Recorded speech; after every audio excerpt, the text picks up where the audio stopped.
to this very special occasion today, where we, in a very unique manner, bring together the fields of medicine, of visual art, and music in both a healing way, but also a discussion, a panel discussion with some very esteemed guests here on our panel that I'll introduce very quickly. But it should be a very inspiring evening, multifaceted, and there's even a audience engagement part that we require all of you to contribute in. So please listen and be inspired and take part in this very unique event today. So I'll introduce our very distinguished panel today. I'll start off with Sri Srivas Godru, the Minister of Culture and the Director of the Nehru Centre here in London.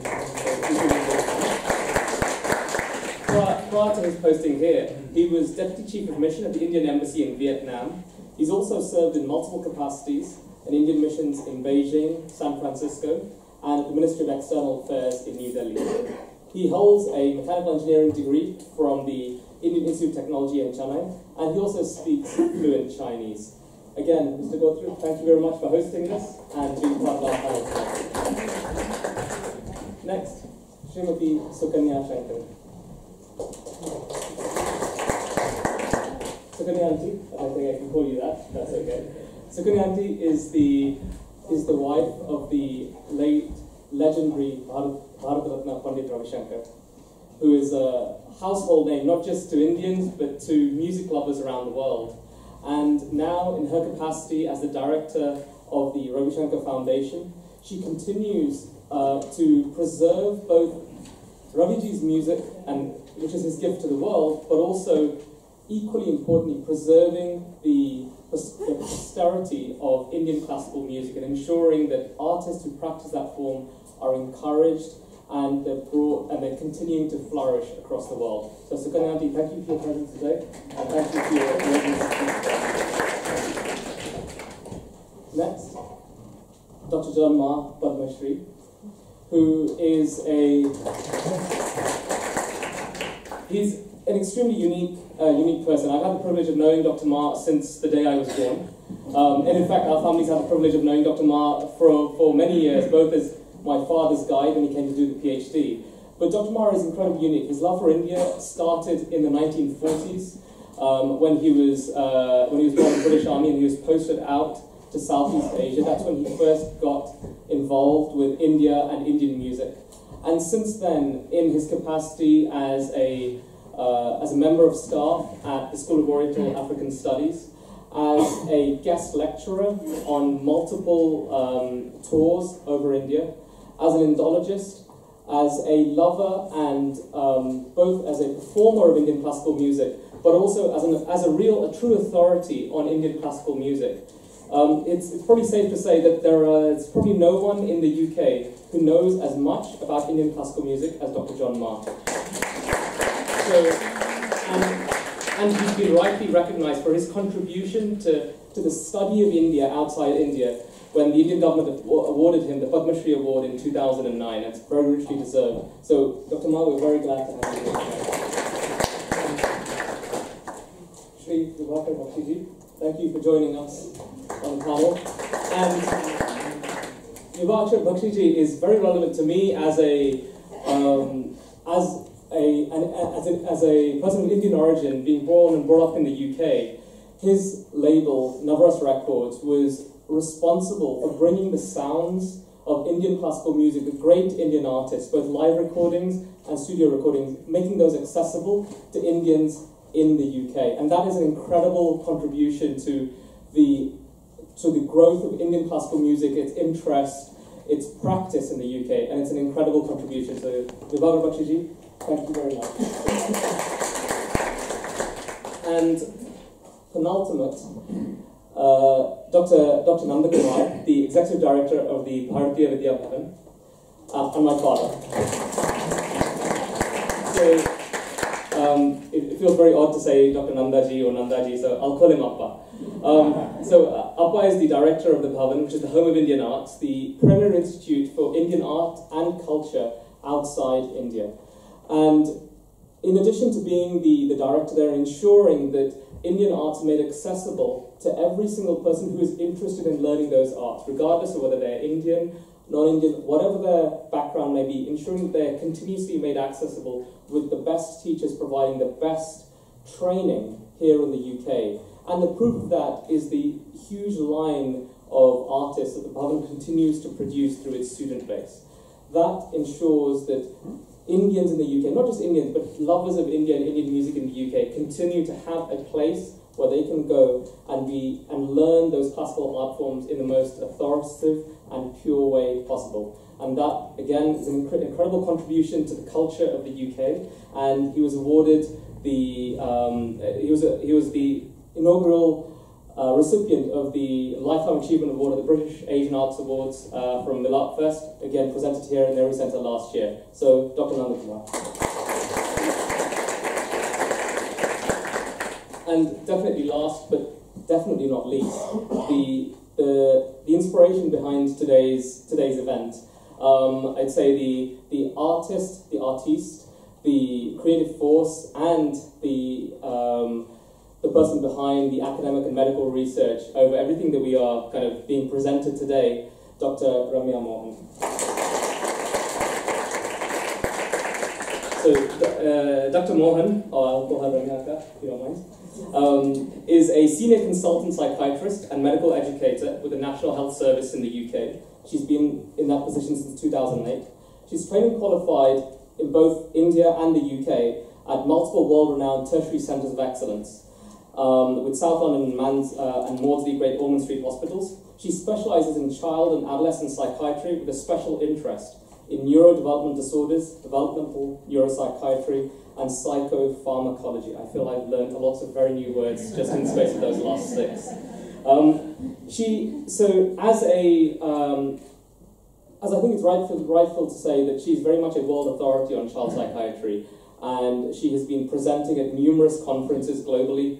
She's also very recently, in particular, has been published in multiple popular magazines and, of course, the scientific journals. So her work is well established, and it's well informed, and it's well respected. In addition to being a high-class medical practitioner and authority, she's also an incredibly talented vocal artist in both the South Indian Carnatic and Hindustani styles.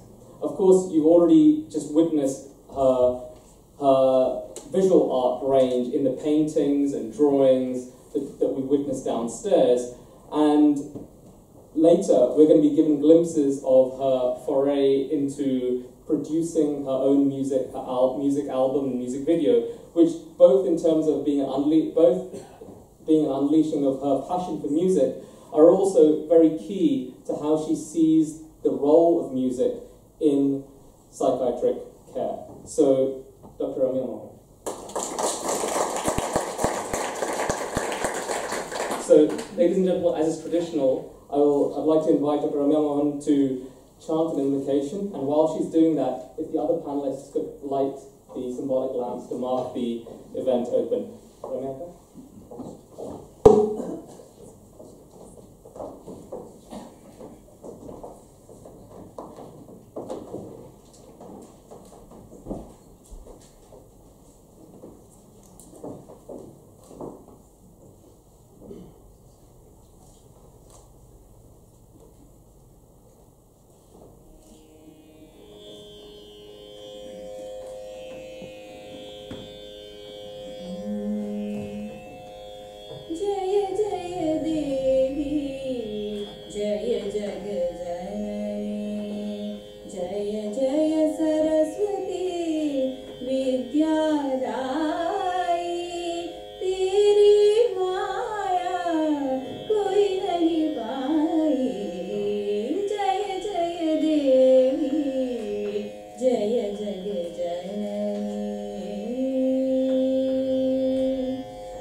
Jame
Jaya Jaya Jaya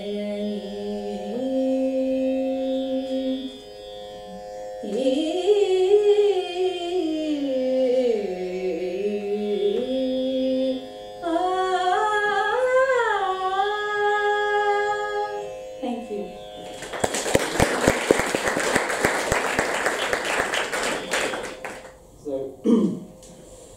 So we're now going to move. So now we're going to invite Dr. Mohan to set the tone for this evening and explain how that juxtaposition between and the synergies that she sees between science, art, and creativity, and provide a bit of background to the CAPE project, which I'm sure you're all curious to learn what it's about, and also talk about her novel music-based therapeutic technique, which she's going to be launching at today's event.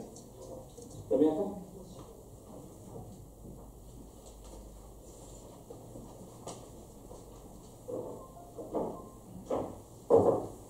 Sorry, talking without my laptop is not one of my skills. I just wanted to talk a bit about the background to the project and just set the context. I wanted to start off with a quote from Stephen King. He said, "Life isn't a support system for art, it's the other way around." And the term creativity, I think, is applicable to a broad spectrum with science on one end and art on the other. And where and how the twain meet for the betterment of individuals, communities, or cultures is the eternal question that's been always fascinating. So the answer is surprisingly simple. It's this fascinating conundrum that we call the human mind. So a healthy mind supports the body, a healthy individual supports a healthier family, a healthier community and society. So using the creative arts to actually support this, I believe, fosters an inclusive and empathic approach to learning, an empathic approach to emotional health and emotional well-being as well. And this was and when I talk about science, I'm talking about the logic or the workings behind what happens. While science tries to explain what emotions are, what feelings are, what actions are, the creative arts are actually media for their expression. And in this context, the traditional delineation between arts and science becomes arbitrary because, for me particularly, in my field, on the spectrum between science and art, there are five powerful things, five powerful worlds that I have always kind of looked at. And one is neuroscience and medicine, which is my field. Language or education, which is about the expressed or the written word. The performing arts, which is music, dance and drama. The visual arts, painting, photography and design. And culture, which is about heritage, awareness and identity. So their balanced fusion can contribute immensely to positive mental health from an individual, societal and from a humanitarian perspective. So individually, it's not about using our right or left brains anymore. More, it's about the connections that are being constantly built. And I see this so much in child and adolescent psychiatry because of the developing brain. And this is exactly what happens when we use the arts, because we're using the arts as a way of supporting that healthy or resilient part of the brain. So we're supporting not just recovery from mental illness, we're preventing mental illness from occurring if we are intervening at the right time and using the arts as a medium.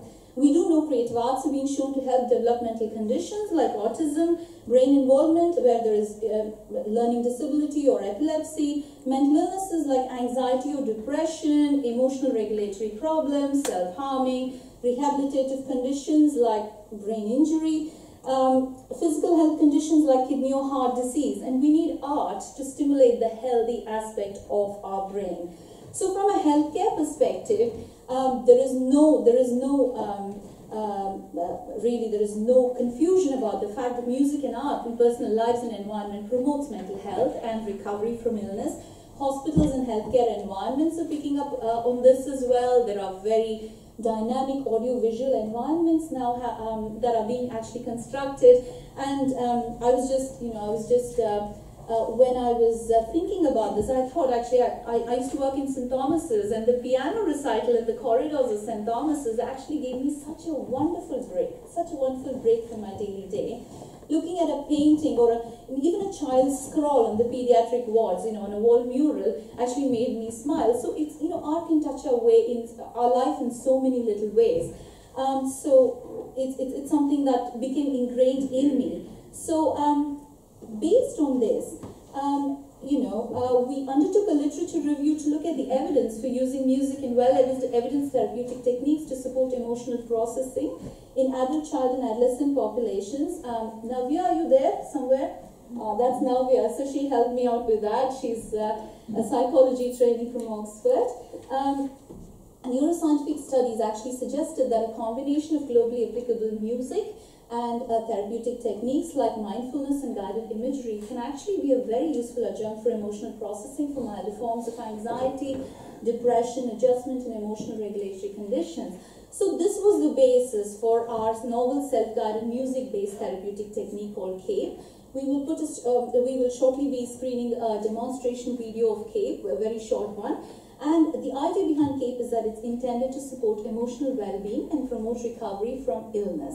And because mental health will be in the limelight for the foreseeable future, we know that the WHO has already highlighted it as the second biggest cause of morbidity after heart disease in the next decade. So there's no way we can escape, focusing on mental health. So I think, because art is so personal, it's so individualistic, and getting an objective response which can be actually applicable to whole populations has been the problem. But you know what, it's difficult, but it's not impossible. And what we need to be doing is tapping into existing knowledge and building on it with well-structured scientific studies which can help support the applicability of creative art to wider populations, to larger populations. And today's increased focus on humane care with the added benefit of a steadily increasing scientific base will hopefully support better integration of the arts into our personal lives, into healthcare, and into communities. Thank you very much.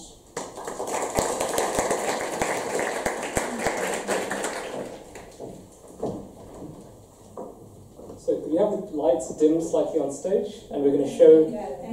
Yes, it's warm, but also we need to show a video. So we're going to show the CAPE introductory video.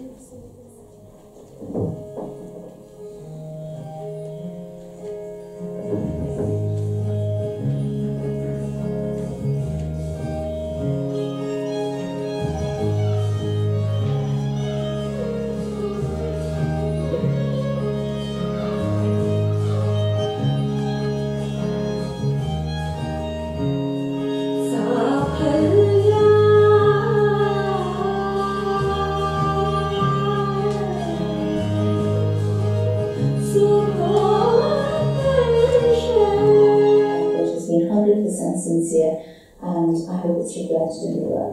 Many thanks.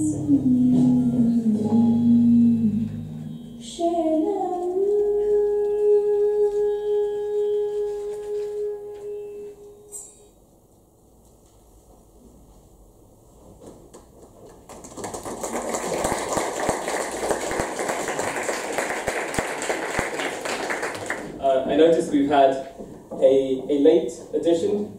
Beth. So, Beth Elliott, please give her a big round of applause. Beth, thank you very much for joining us. Glad you could make it. Beth's the director of the Battle Gallery, the largest art gallery bringing together art and mental health in the UK.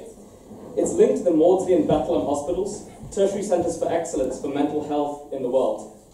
The gallery provides a showcase for the inspirational talent of mental health service user artists through professional exhibitions, residencies and events. It promotes access and participation within arts and health settings and campaigns for greater awareness and understanding of mental health. So it's providing a critical service to mental health patients in the UK to let them express themselves through their artistic talent. So Beth, thank you very much for being part of our panel today. So now that you've had an introduction to CAPE, I'd like to invite Navya Anand, who is recently graduated from University of Oxford with a degree in experimental psychology. I joked to her that it's the slightly wrong shade of blue. It's okay. So Navya, do you want to come and introduce what we're going to do with the audience? Okay.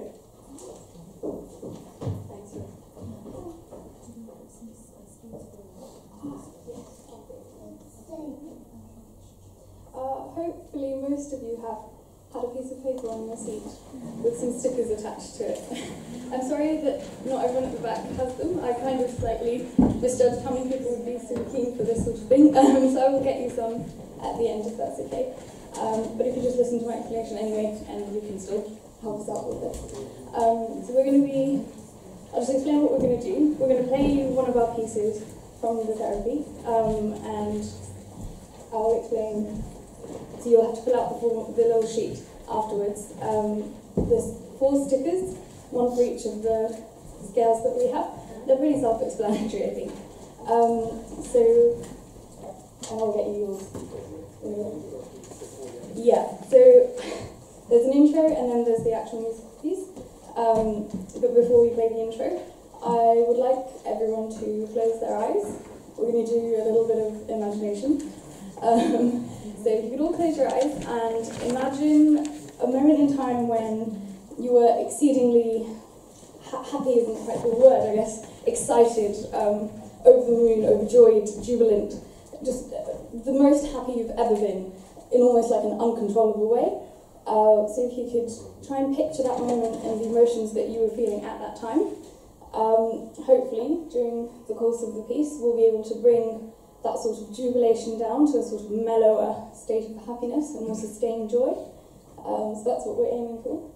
Can we give everyone just 1 minute to just close their eyes and take yourself to that point in time where you felt exceedingly jubilant or excited or hugely happy. So we can all close our eyes.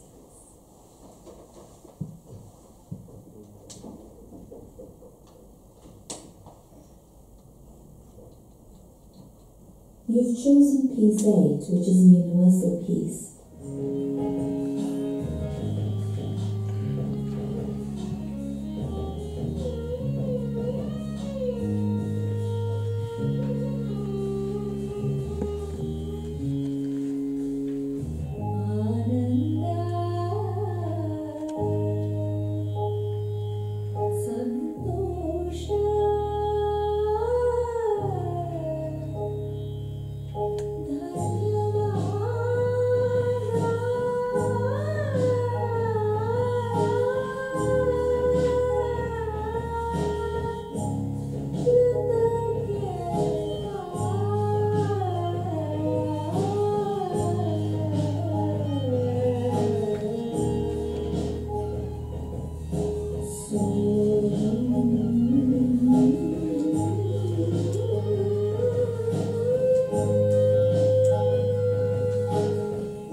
There is happiness and joy within me.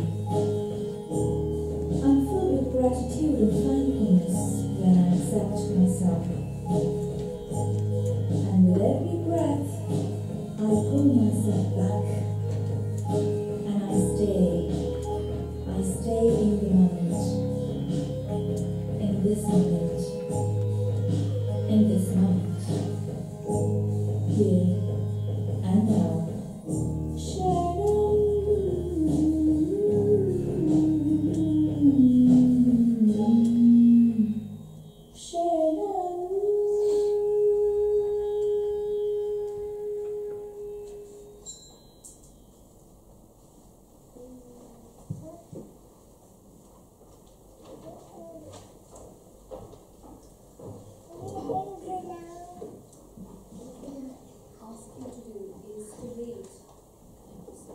What we're going to ask you to do is to rate your on the scales. If you could rate where you were at in terms of your emotions at the start of the piece and where the piece, the ending of the piece left you, that would be brilliant. We'll be collecting them at the end, and we'll be sharing the results with you very soon.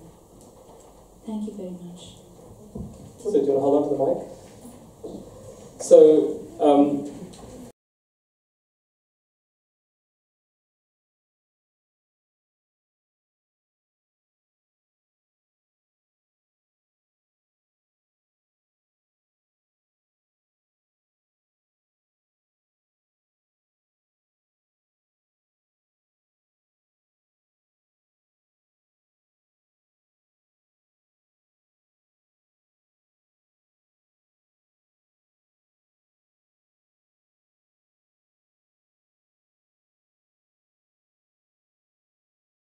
Take it over. Sure. It'd be wonderful if Mr. Bolthrough, if you could talk to us and say a few words about your perspective on East-West cultural relations and how the two worlds, the worlds of science and art and the worlds between the East and the West could come together. It'd be wonderful to hear what your perspective is. Take the podium. Thank you. It's such for laying out the subject so clearly. That could be the subject of my PhD thesis, I'm sure. But I'll try and do what best I can. I think here at the Nehru Center, this is one of the things that we have been trying to do as the Indian cultural organizations. I know that Nandaji is also on the panel here. When I see him, that's one of the organizations that comes first to mind when I think of Indian cultural centers here in the UK.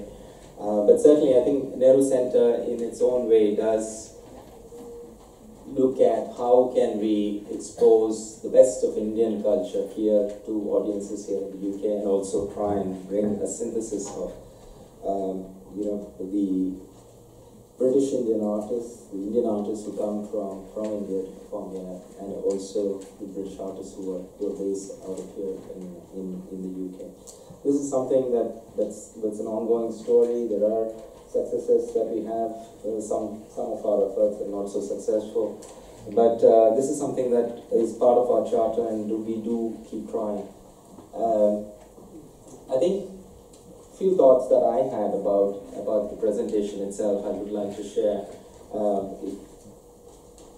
I think the subject of mental illness itself is, despite all the research that's happened and the research that continues to happen, it's so little understood in terms of how to cope with it, what its effects are on families, on people who actually deal with this illness, the care that happens. And to the best of our knowledge, we're probably doing we can only do that much, which is based on current research. There's so much about these mental illnesses and neurodisabilities that we don't know at this point.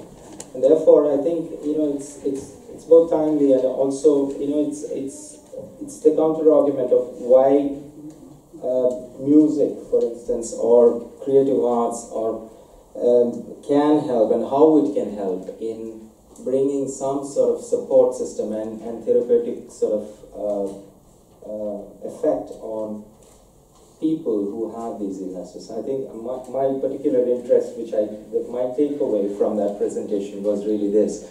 At some level, I've always believed in the therapeutic uses of music, for instance, and at some level I think everybody would like to believe that there is something more to art that appeals to us on some level, that kind of calms us down, that makes us open an eye and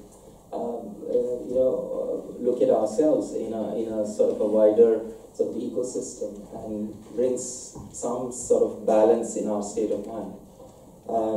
So I hope that the research that's happening and the efforts that you are doing will lead to some sort of evidence that can be used and plugged back into the system, and therefore where practitioners can actually adopt some of these practices to help them treat people with and other kinds of illnesses much better than what we are currently doing, because that's one area I think which across the board, wherever you go, there is a certain lacuna in the system, in the support systems that we provide. Having said that, if you talk to Dr. Ramya Mohan, I think he was struck by the enthusiasm and the deep conviction that she has in terms of the therapeutic use of these arts.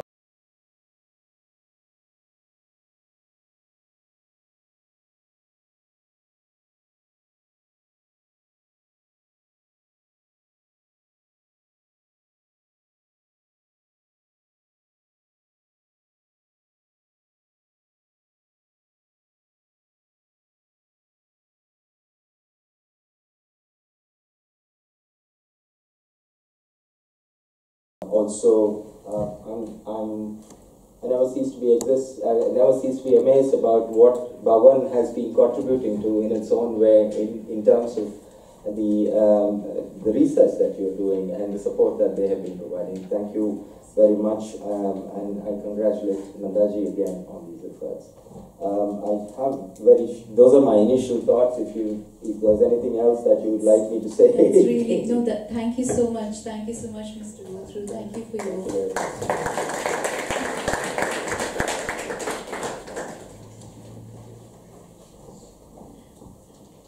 Mr. Gothru, I'm aware you have other commitments, so whenever it's meaningful, yes.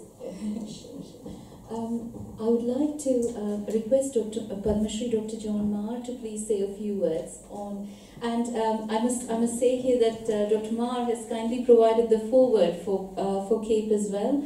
So deeply grateful to Dr. Maher, and such an honor to have such an esteemed scholar be with us today. I can't thank you enough, Dr. Maher. Please.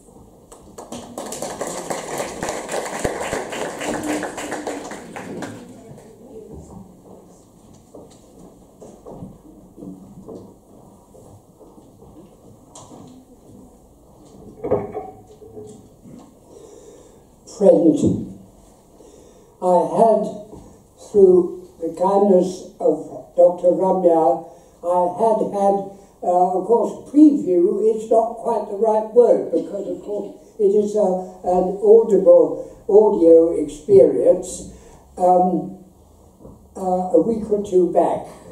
So, in a sense, I knew the delight that we were all in for this evening.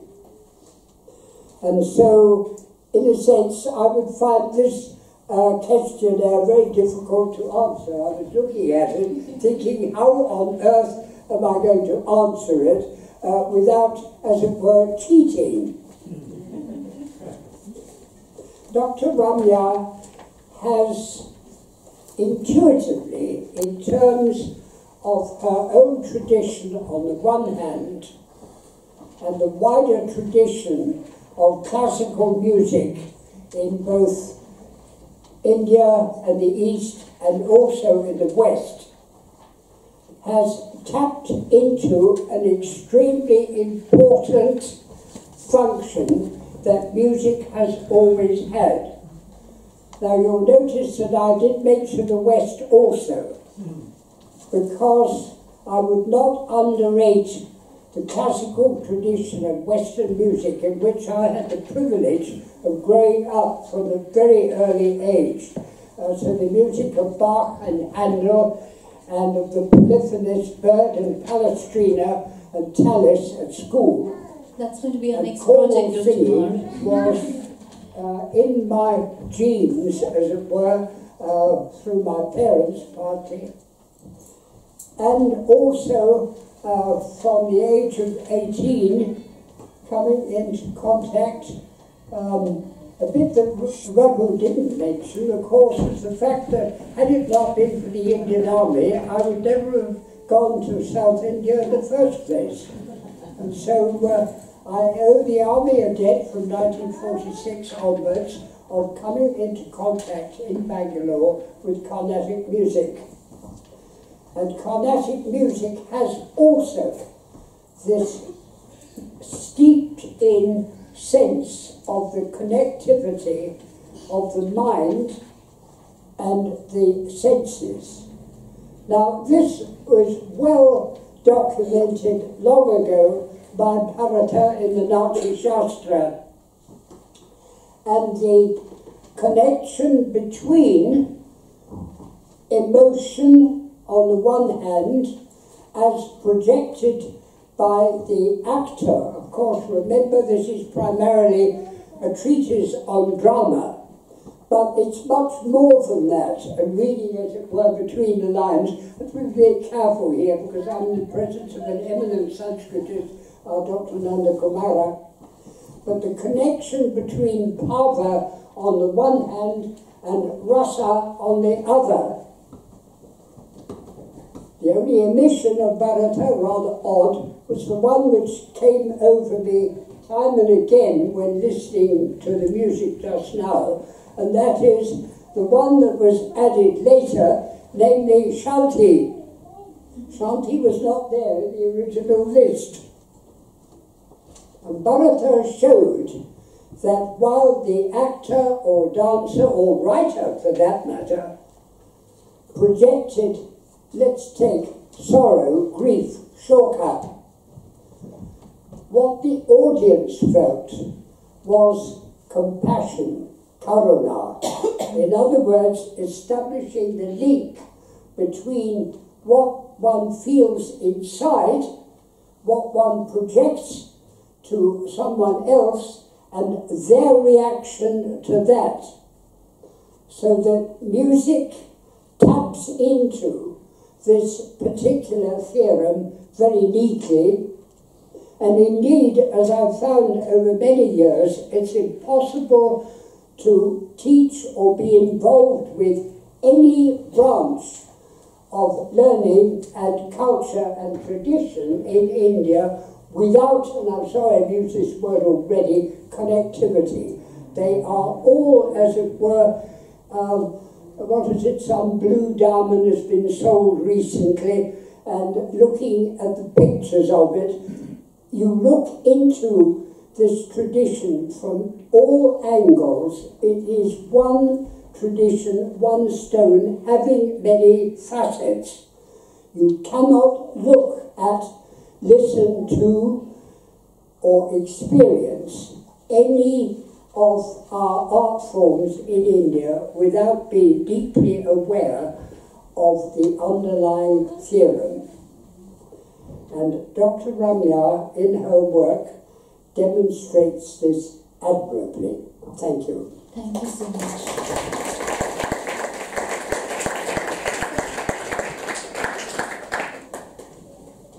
Thank you, Dr. Mar. Now I'd like to request Sukanyaji to please say a few words.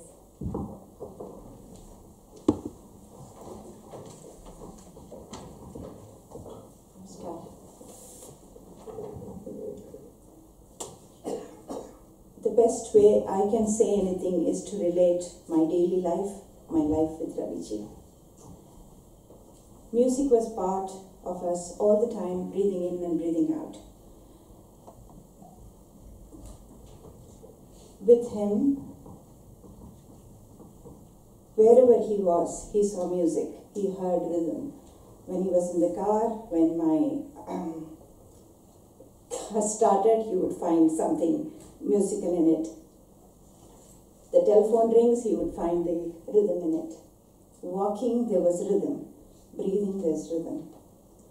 And about proving how music helps mental and physical health, I saw it living with him. It's his music which kept him alive and well till he was 92. In the hospital, he was composing his last piece, which is going to be premiered next year. He had music in him all the time. And I feel that's what kept him alive, well, performing till the very end. As far as Dr. Guthrie, you're talking about proof, when I only seen it with my own grandchildren, why is it a child wants you to sing when they go to bed? Why not just read? Even if I read them the most interesting story, they'll say, Mama, can you sing me before I go to sleep? It's the notes, it's the sound which makes them relax and go to bed. And there is, I think, proven theory that when you study, that if you have music in the background, you study far better. Your mind works much better. And a living proof for me now is this girl, Ramya. It's her music which has made her so brilliant. It's being an artist, a musician, scholar, professional psychiatrist, and a full-time mother with 2 children, all put together. And I totally feel it's her music which has done this to her. So music is everywhere. I think nobody can ignore that. It's music which keeps us all breathing, ticking, going, wherever, whatever we do. It's the sound, the harmony, which keeps us calm, which keeps us from when you're very angry, you put some music. It helps you. When you're in grief, it helps you, except for me, it didn't. For the first 2 years, it's 3 years, 5 months, and 8 days since he left me. First 2 years, I could not hear any music. I just couldn't hear music. I don't know, but that was me. But usually, yes, even in grief, music helps. And for me, how we encourage children to be musical, to learn music is very important. When I go to my home here in London, Bhavan, when I see all the children learning, it's such a wonderful experience, I can't tell you, what a great job you're all doing, to be away from home, to make this a home for all the kids growing up, how important it is to have your own roots so you can adapt better to where you live. I don't think I can say any more. Thank you.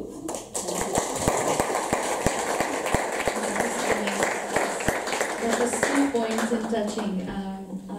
I quite don't know what to say. I just wanted to mention that when I first got in touch with Sukanyaji and asked her to join me, she sent me this wonderful email about Raviji's music and its impact on plants. So it was it was demonstrated. Plants grew much better. They had I think I don't want to say anything about any different music. When I met Ray Charles, the one thing he said really stood in my heart, and that was, he said, there's only good music and bad music, he said. There's no other kind of music. So when they played this good music, Raviji's music, the plants grew much better. And also in Germany, in a hospital, they did an experiment where the blood pressure came down with his music more than, they had Western classical music, and I think they had some whatever music, and then they had Raviji's music, and then the blood pressure actually dropped.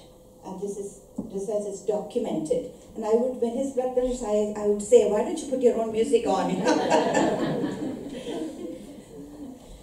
Oh, how wonderful. Thank you very much, Sukanyaji. Really, really touching words. Can I now request Beth to please say a few words? Would you like to take the podium?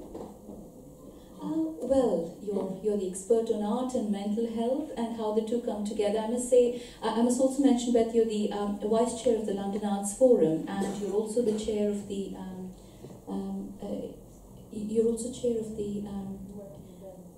Working Bermondsey Artists Group. So, Beth is an absolute expert, and I'm delighted and honoured to have you here. So, yes, please, perspective from an artist, a sculptor. Well, I'm not an expert on music, although the music tonight has been absolutely beautiful and inspiring. I can talk a bit about sort of what the art process, and I think that's probably the same, particularly for the arts broadly, what the art process really means to a lot of the people that we work with at the Bethlehem.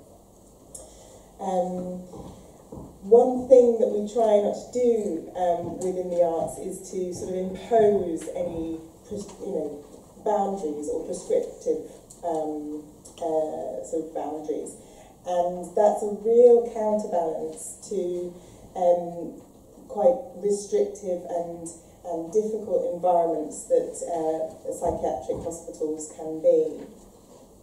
So having a studio space or a gallery space or any kind of opportunity to really be yourself and counterbalance that sort of hierarchy and boundaries within a hospital environment makes a massive difference on people's recovery.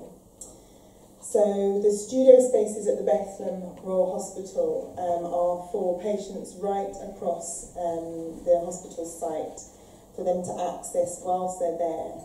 And you're not always working with artists. Sometimes people, haven't actually drawn since they were at school and had some hideous experience with their art teacher that told them they couldn't draw. And so you're working with sort of people who've got quite a lot of anxiety around making that first mark on the page. So the arts technicians and the art staff that are in the studio spaces at the Bethlehem are wonderfully skilled in making an open, safe, experimental and playful space for people to try new things, develop their own skills, and to use the arts in a way that suits them as individuals. It's, for some people, it's an invaluable opportunity for self-expression, but for some people it's actually the complete opposite. It's focusing away from an internal dialogue and examining the world around them and really how they relate to others. For some people, their self-esteem is extremely low, and through over time you can work with people and develop their skills and try things out, and sometimes that fails, and that's a really frustrating and difficult thing. But if you can develop around that, if you can resolve the problem, it actually develops people's resilience at the same time as well. So it's fraught with triumphs and difficulties and ways of sort of connecting with people in different levels that really give people the opportunity to develop that different language, say things that they wouldn't be able to say necessarily in words, but in that visual language, and to share that more broadly. One other thing, particularly with the arts, is that even through sometimes crippling illness, you can maintain that identity, that sort of sense of self. And I think often with music from your childhood or ways of working from very early age, that you can hang on to that as a part of yourself through times when the goalposts are hugely changing, and you can also come out the other end and be not just somebody who has a diagnosis, has an illness, but somebody who's a human being with interests and talents and skills, networks and communities of arts people. So with the Bethlehem Gallery, we like to develop people's careers and experiences and interests over time, and sometimes that comes from a space where it's just a seed of an idea and a seed of a sort of process, and then that goes into exhibitions, on-site, off-site. Work is bought by collections, or they're even sort of travelling the world with their work. But also, not to sort of put a limited sort of value system on it. Sometimes it is just that moment where you've made something and you've tried something new and you've enjoyed that and you've shared that with someone else. And that can be such a pivotal point, as well as the sort of grander sort of experience. But I mean, really coming back to that process, it's such a wonderfully adaptable, flexible process, the artistic process. It can really be tailored to the individual and how they want to develop it, at what rate they want to develop it. And I think that's whenever you kind of put the individual at the centre of their care and their recovery,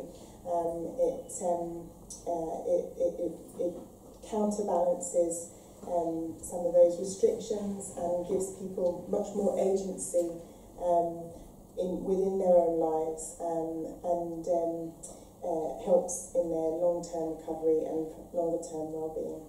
Thank you, Beth. And it's also mentioned that this is Mental Health Awareness Week, this week 16th to the 20th of May, so particularly relevant that we're having this this wonderful event and having this distinguished panelists sitting here. I feel really quite humbled, just the depth of knowledge and the expertise that's on the stage. So I feel truly privileged. Thank you very much. I now request Mr. Bakshi, who is the head of Navras Records, and I would like to request him to say a few words from the perspective of a music industry insider and a connoisseur of fine music.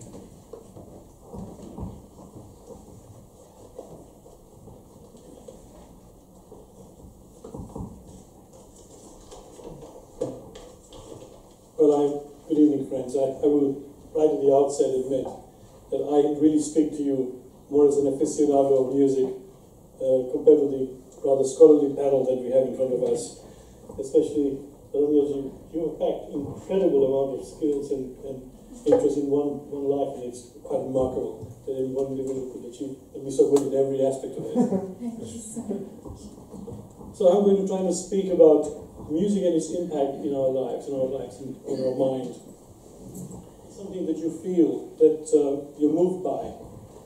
It's universal language, and you don't have to understand it. It just must move you or touch you. And being in the business of disseminating classical music or to bring people into enjoying music concerts, it's always very difficult because people frequently are intimidated because the aura of classical music is being put out in such a way that most people feel like, oops, it's not for me, I don't understand this thing, and therefore a lot of people don't even want to try to get into it. And I would always say to them, look, you don't have to understand any of it, just go and sit there and listen to it. If it does something for you, then it's wonderful. And I had this incredible experience of a couple of our friends of mine, Pakistani friends, but not into classical music at all.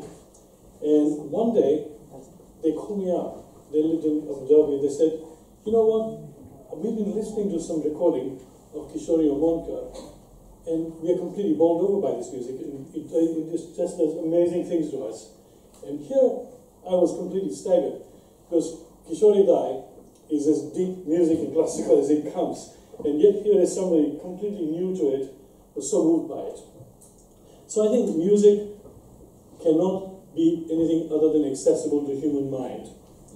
And the very fact that we decided to present a catalogue of music of live recordings, firstly to present them in concerts and then to bring them out, was because the essence of particularly the Indian classical music is its live nature, that it has elements associated with it, whether it's the time of the day, the season of the year, and the mood that it's presenting. And it cannot be experienced in any other way except in a live form. So to ask a musician to sit in a studio at, say, 3 o'clock in the afternoon and ask him to perform a morning raga, you're never going to have the same kind of output as somebody sitting in the morning at 7 o'clock or 8 o'clock or 10 o'clock and performing the raga of that time. And this is what actually explains about the impact of music, because in my opinion, the raga structure has so much research done into it that the permutation and combination of these notes, I think, has an effect on our body chemistry, which is perhaps not easy to explain, but you can feel that. It uplifts you, it soothes you, it quiets you down. I used to work for about 20 years in a very, very pressurized industry. I used to run treasury operation trading room for banks, running very large amount of risks in financial markets. And a lot of my colleagues would tell me, how come you're so relaxed? He said, not only is that Indian classical music you kept listening to, is that making you feel calm? Perhaps it was. Dr. Ma mentioned about the 9 rasas, the Navaras, which was the inspiration behind the name of our recording company. And those 9 moods, of course, don't apply only to music, they apply to dance, they apply to visual arts, And so much research has been done by our ancient forefathers into what music does to human mind and human body. I'm going to leave you with one particular thought that I find always fascinating. I would go to listen to a concert, not necessarily my concert because then I'm always too hassled, but if I'm listening to a concert somebody else has arranged, you sit there and you listen to the artist, and if you're really concentrating and listening to it, it has an experience that is quite unique. If you have a distraction because somebody's moving in or out or some kids are running around, it'll distract you, it will know the same input into your mind. And I always thought of a radio. The old radio we used to have with a dial tone, and we used to try to look for a station that we wanted to hear. And the moment you hit the right wavelength, the right frequency of the radio station, you got a clear, crisp sound that you're supposed to get. To me, a performer singing or playing an instrument, and we as an individual listening to it, is exactly that. If we are on that same wavelength or frequency with the performer, the experience that will give you is unbeatable. And any distraction of that, and you will get the noise and distortion in the left sound quality. So I think that's why music has such an important impact on our mind. In every aspect of life, music comes to play in our lives. And that's really all I have to say. Thank you very much. Thank you so much. That's a very important point to raise about the ragas, the melodic cues that we've actually incorporated into our technique cave. And a lot of thought went into kind of how we could use the ragas our knowledge of ragas to portray the emotions. So thank you very much, Mr. Bakshi. Now I'd like to request Dr. M.N. Nandakumara, the Executive Director of the Bharatiya Bhavan and an eminent Sanskrit scholar and linguist and my mentor, he's been the inspiring force for me. When I was in the middle of my exams in psychiatry, he would always say, Ramya, you've got too many talents, you shouldn't give up, you should hang on to that, do something. And it's been his driving force that's actually brought me here on the stage today. So I'm eternally grateful to him. And Dr. Nandakumar, or Amangu as I call him, please, it would be wonderful to hear a few words from you. Thank you, Ramya. I reciprocate all the wonderful points mentioned by all our excellent speakers here who have expressed themselves what they felt about the project that our Ramya is doing along with her friends. In our scriptures, it is said, Nada Yoga. Yoga means a kind of remedy. Otherwise, they won't use the word yoga. Through Nada, through music, you would be able to bring a kind of solution to some of our problems. In one of our Puranas, there is a beautiful verse. Naham vasami vaikunte, na yogi hridaye ravo, madbhakta yatra gayanti, it says. Not yatra patanti. Patanti means just reading. Gayanti means singing. I don't reside in Vaikunta, nor do I reside in the hearts of the yogis, but where my devotees sing, that's where I am. It has got a very special meaning attached to that. That singing is something which makes even the Supreme Spirit, happy. Means we are all projections of that same Supreme Spirit. In us also a kind of spark of that Supreme Spirit is there. That's why when something is sung, we feel happier. I'm very grateful to our Sukanya ji because Bhavan is really, really lucky to have had the blessings of Bharat Ratna Pandit Ramshankar ji. He was one artist who never charged even a single penny to the Bhavan for any of his concerts. All the time only he gave. Not only he gave, he brought even George Harrison to the Bhavan several times and made his family donate to the cause of the Bhavan. And he believed in that. Raviji, whenever you listen to Raviji, you go into a different world altogether. There have been people who have been writing to me, asking Nandaji, can I have a record of this concert, that concert? Because when I listen to that, I feel relaxed. 1 week long work in my office, in the evening when I come and listen to beautiful music of these great artists, my battery is recharged. And I would like to conclude with a beautiful shloka from our scriptures. which most of you would know. Sarve bhavantu sukhina. May all be happy. Sarve santu niramayaha. May all be healthy. How you bring that health into an individual's life is up to you, to the individuals, to the doctors, the way they want to use. Now, Ramya is using this Nada Yoga and also his Chitra Yoga as well. They can use that word. Sarve bhadrani pashyantu. May all only experience that which is auspicious. Ma kaschit dukkha bhagavate. The final thing is, let no one suffer. In order to free people from all kinds of sufferings, one has to act. How? When any action is performed with selflessness, then automatically it will have its effect. And this Nada Yoga is one such selfless action which brings solace to thousands and thousands of people all over the world. May this Nada Yoga and the work that our Ramya and friends are doing bring solace and remedy solution to many ills of the society and cure people who are suffering from that. Thank you. Namaste.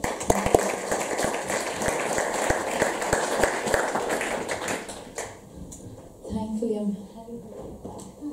So, thank you very much for some amazing thoughts from all our panelists. So, we've got a few minutes for some questions from the floor. So, if anyone's got a question, please raise your hand and I'll bring the mic round quickly.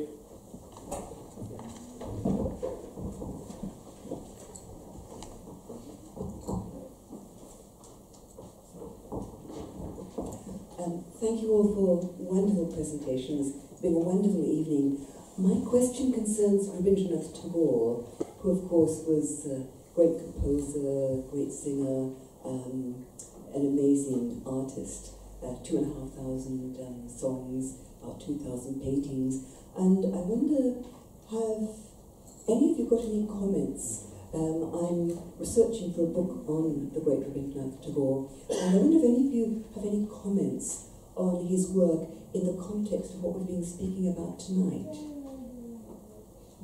So that was a question on Rabindranath Tagore and essentially putting in context his work in terms of the items that we're discussing today around mental health and its impact on his work and betterment of mental health.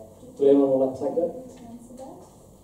About Rabindranath Tagore, there was a question about Rabindranath Tagore. I must confess I'm a little nervous.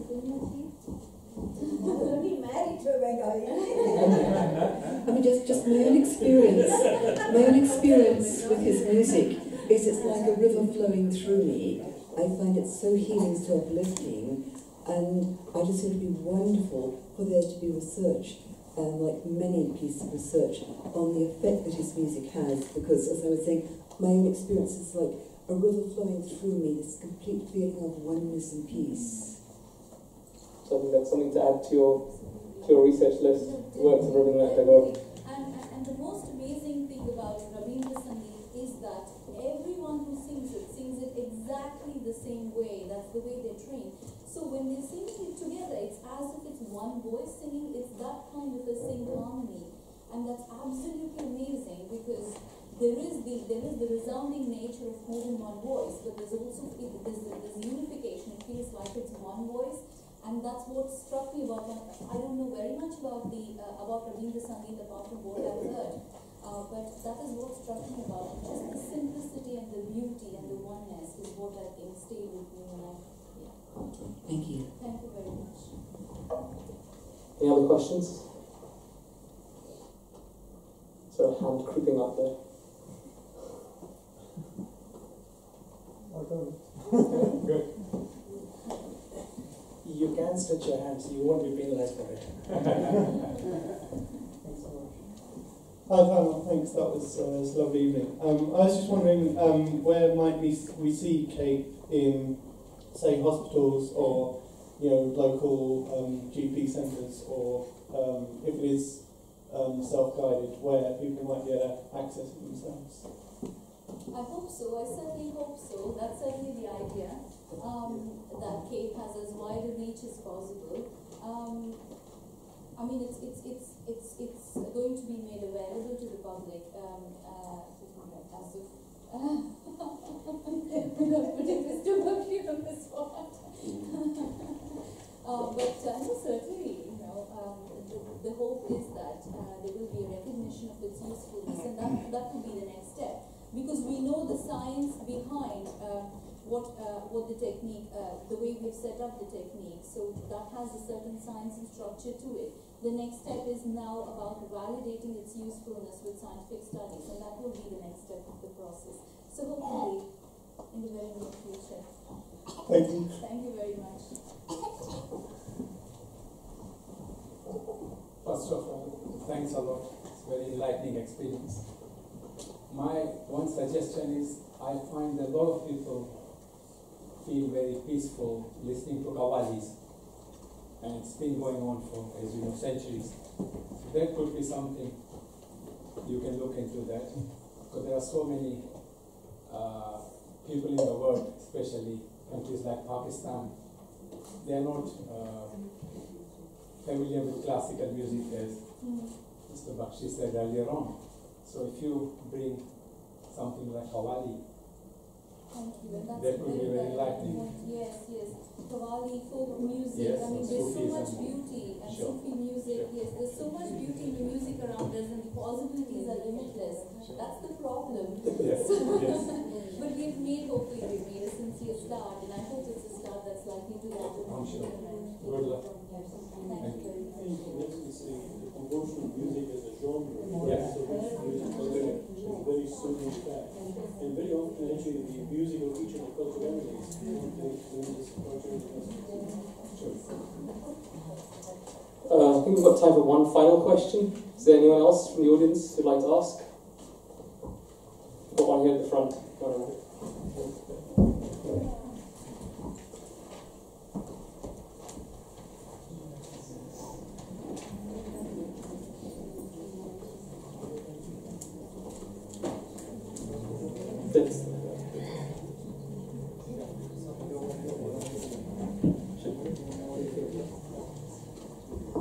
Firstly, my grateful thanks for such a wonderful, choosing such a wonderful subject and such a wonderful presentation.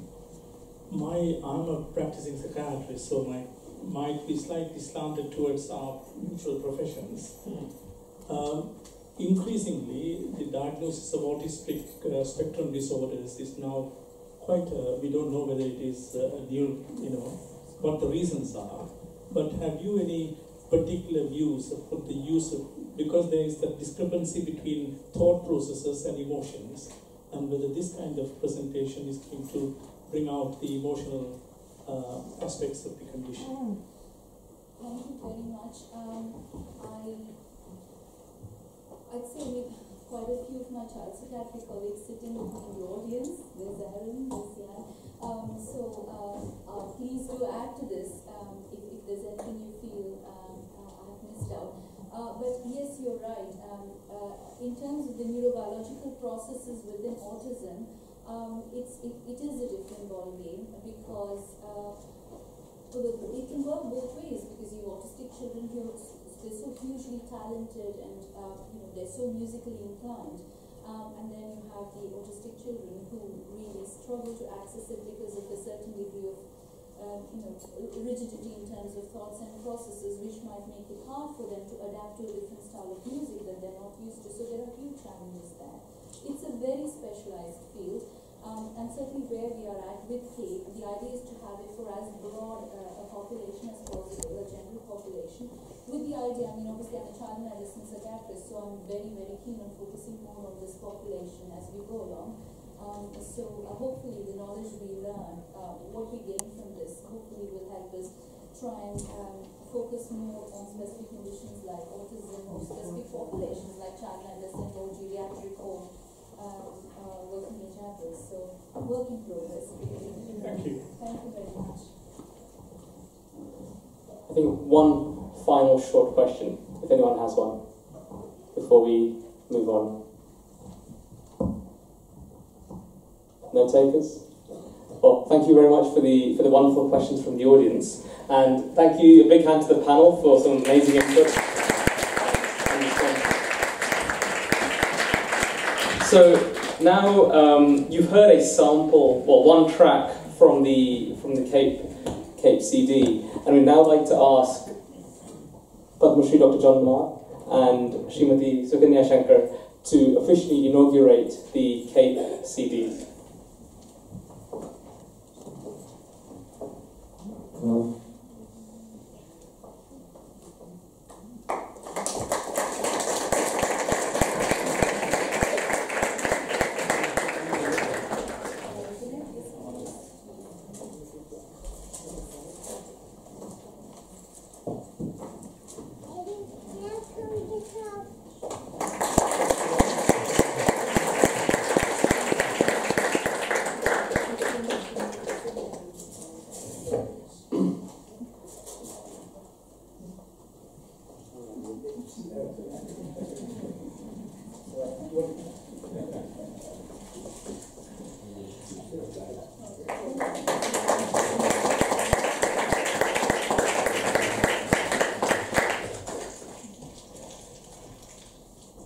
And I'd like to ask Ramya and Appa to honour our other panellists.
So if I could ask the panelists to take a seat, in the audience, to be precise. Thanks to every single member of our panel. Thank you for your amazing contributions and for your continued contributions as supporters of both Indian classical music and the arts. So thank you very much for that invaluable contribution. So before we conclude, a quick vote of thanks on behalf of Ramya. On behalf of IMANUS, London, the Cape team, and from me personally, I would like to sincerely extend our thanks to the Nehru Centre for hosting this wonderful event. Our heartfelt thanks to our distinguished guests of honour, each and every one of you who took time out of your busy lives to be here with us today, and to all of our friends, well-wishers, and those who supported us. We would like to extend our thanks to everyone who worked behind the scenes to make this happen. Sincere thanks to all my friends and colleagues in the medical, music, and art fraternities. I am humbled by your excitement, curiosity, and challenging questions in my quest to bring the very different worlds of science and the creative arts together into what I call creativity. I am again very grateful to all my supporters and art lovers for your ongoing encouragement of my work. There is far more to come. Thank you very much. And with that, we give you the first music video produced by Ramya in collaboration with the talented Ben Kokalas, the amazing Paul Stevens, and the Kathak students from the Bhavan, students of Sri Abhay Shankar Mishra. So ladies and gentlemen, please sit back and enjoy Maya by Molten Waves. Can we have the lights dimmed, please?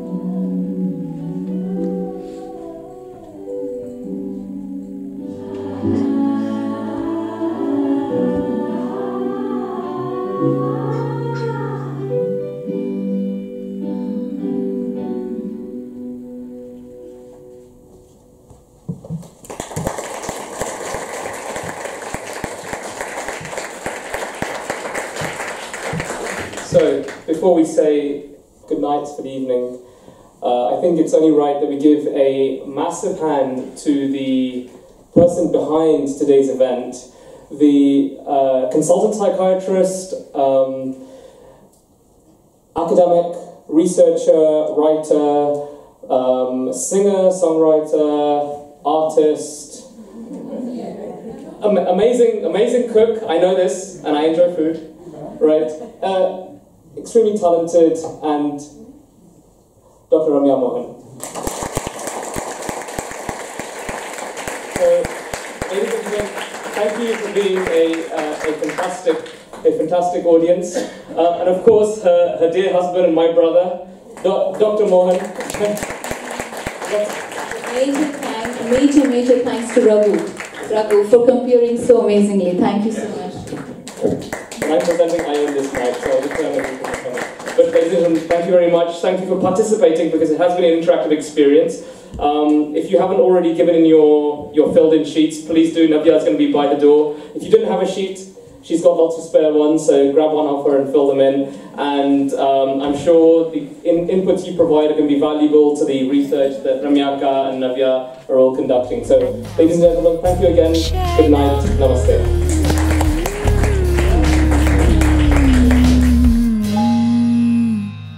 Shena